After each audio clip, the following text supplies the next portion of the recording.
نحمدہ و نصلی علی رسولہ الکریم، اما بعد۔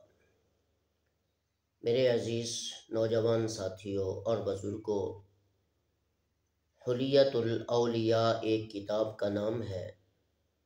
اس کتاب میں حضرت علامہ امام شعبی رحمہ اللہ تعالیٰ عنہ فرماتے ہیں، علامہ شعبی رحمہ اللہ تعالیٰ عنہ اپنے زمانے کے بہت بڑے اللہ والے، متقی، عابد اور محدث، متقی اور بڑے فقیہ شخص گزرے ہیں، بڑے عظیم شخص سے اپنے دور کے۔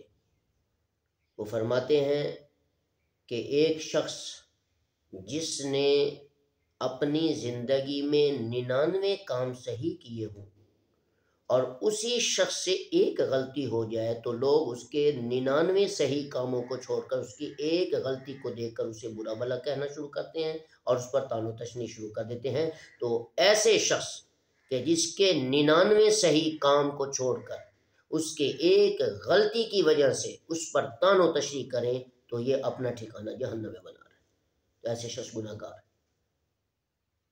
رسول اللہ صلی اللہ علیہ وسلم کے ساتھ ان کا کوئی عشق نہیں شمار ہوگا، کوئی ان کی محبت نہیں ہوگی جو ایسا کام کرے۔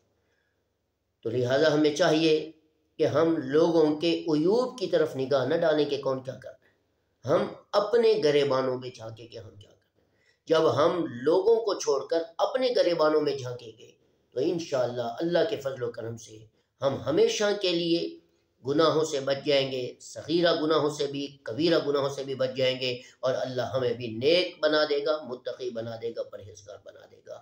امید ہے کہ آپ لوگوں کو یہ بات سمجھ آئی ہوگی کہ واقعتاً اللہ والوں نے زندگی صحیح گزارنے کے لیے کیا کیا گفتگو آنے والی نسلوں کو سنائی ہے تاکہ ان لوگوں کی زندگیاں بن جائیں اور یہ جہنم میں داخل ہونے سے بچ جائیں۔ السلام علیکم ورحمۃ اللہ وبرکاتہ۔